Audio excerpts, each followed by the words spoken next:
So I'm going to preface by saying that a lot of men probably will not like my content, and that's fine, but these are just the hard truths, and especially with experience of being a woman, facts and statistics that you can all look up. Good afternoon, chat. Good afternoon. Good afternoon. Good afternoon. No, in all seriousness, I literally just woke up from a nap. And it is currently 12:09. Now that's not that late, but I'm gonna be up for like the next 5 or 6 hours, so I'm gonna be recording like multiple videos and bust them out for the next few days. Like, why not? And so, like, I have wrote down a couple of things that I wanted to talk about because, you know, you got to keep the brain running. I thought about at least 5 things to talk about, but not all in one thing, because I feel like they need to be talked about at an extensive rate. And so let me pull out my trusty dusty notebook.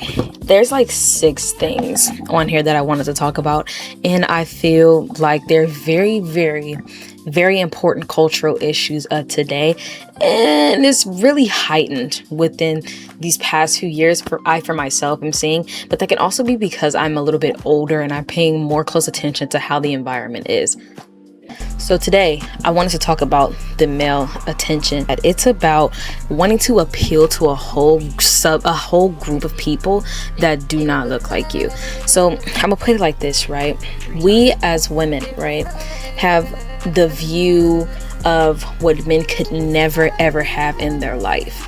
And the fact that there are women that gravitate towards that side because they feel as though their life is not complete without a man. Where is your dad? And if you have a dad and you still believe that your dad, what the hell is wrong with bro?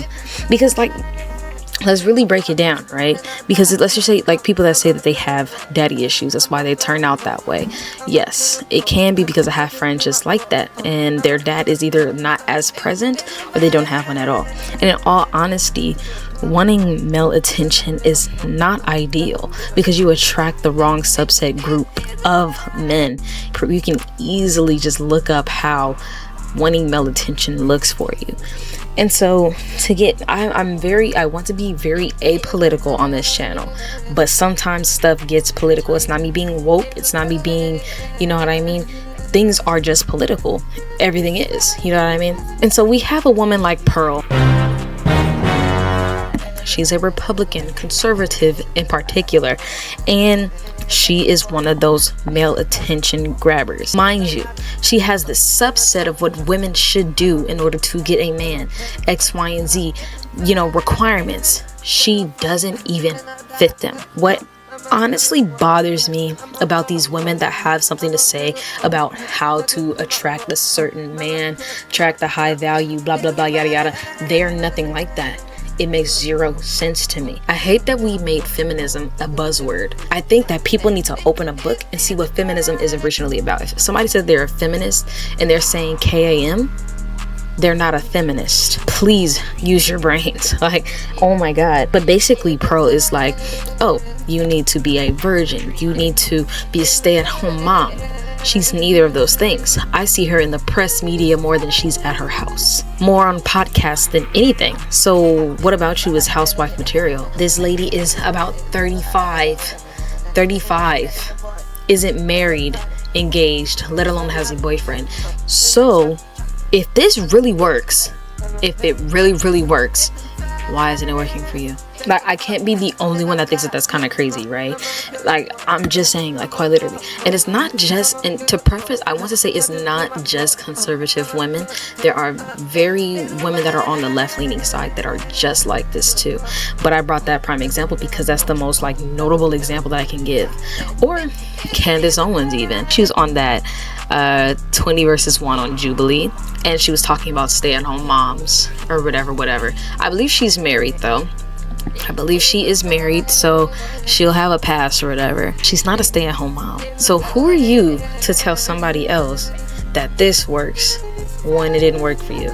Like I said, she has a husband, but not with the reasons that you gave that people should have a husband for. In all honesty, it's very harmful to womanhood and to women period, because you're instilling in a woman, in a young girl, that in order to succeed in life and to proceed and feel fulfilled in life is a man. And that's a horrible way to treat your daughters, because they end up wanting male attention and doing stuff for attention for guys. Do you not find that crazy? Like, we really have to sit and think, do I want my daughter male centered? No.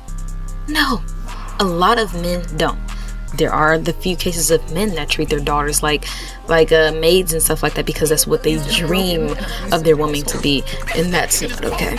But you know what's like so funny? Like, everybody says, oh, I want that old love, that 1950s love. I don't. Like, I'm not gonna lie to you. The 1950s love where you couldn't divorce your husband, they could beat you, you couldn't leave them. I don't think I want parts of that. The 1950s love where your husband controlled all the money. The 1950s love where you couldn't pursue the career and education that you wanted, especially women. We were not included in that 1950s love. I don't want to go back to 1950s. Like, that can't just be me, like, truly. But like, back to the topic at hand, like, it's very harmful for you to utter these words that you want your daughter to, or you instill in your daughters that you need a man, but we don't instill in our sons and nephews that you need women. Because at the end of the day, women are the key to life. Yes, it takes 5 minutes for a man to, you know what I mean? But how many minutes does it take for a woman to be able to make sure that human is sustainable for life? 9 months? Y'all do the math, or actually I'll do the math, but it takes various of minutes for a woman to incubate a baby. And we're making it seem like the males are the ones that are important. Yes, they're important, but they're not more important than women itself. And it really bothers me. And it's also very interesting, being that we have to put our trust in men so much, yet the crime rates from men against women are ridiculously through the roof. And feel free to pause to look at the statistics, because they're actually ridiculous. And don't get me started on what the crimes are against children. How am I supposed to trust that a man is going to put me first when it's shown time and time again men put themselves first and can't even take care of women and children? At most, they leave when they feel like it's getting too much, when a woman can hold a baby for 9 months and be able to take care of it by itself. We have a person like David Goggins that can run a 200-mile marathon but can't take care of his kids. Are we dead serious? He found 200 miles by himself is easier than taking care of his family. There's just no way that you can convince me that my life's supposed to be revolved around a man and they can run off and do stuff like that with no strings attached. Like, they can do this and it's socially acceptable. Let it have been a woman, they would blame the mother. And even when the mother is the only person that's standing for the baby, it's still the mother's fault. No, I don't think that being male-centered is the solution to quite literally anything. When you devolve yourself from that whole spectrum of you need a man, life would be so much happier. It will literally be so much happier. Like, eventually you can find a man that will love you and care for you. But when you look at the statistics, because everybody says statistics, yes, that's true. But when you look at the statistics, do you know what the percentage is of how much safer I am with a man than just being by myself? That is crazy. The fact that I can barely go outside without having a 30% chance that I would get taken and crimes against humanity done against me, and it's a man, and it's 90% chance going to be a man. So yes, I think teaching your daughters, your nieces, your granddaughters, the women of your family, that being male-centered is the absolute goal. I think that we need to cut that whole narrative out, because it's so much safer to have a woman, young girl, young lady trusting and believing in themselves than it is to trust and believe in a man. Unless you have a father figure that is the best father possible, other than him, you should not be treating a man that high of a pedestal. And that's just the honest truth. But with that being said, let me know in the comments how you guys feel about this topic. Let me know what else I should talk about, because I have a lot to talk about. I have 5 more things for today for me to record, for me to talk about. But let me know what else that I can bring to light or have a conversation about. If I don't know about it, I will do my research on it and then give my opinion. You guys feel free to correct me if I'm wrong, you know what I mean, or give me a different opinion, and I will gladly read it. I can probably make a video on it and, you know, talk about it, agree with it, disagree with it, have a conversation. But thank you guys for watching. I hope you guys leave a like, hope you guys subscribe, and see you guys in the next video. Bye.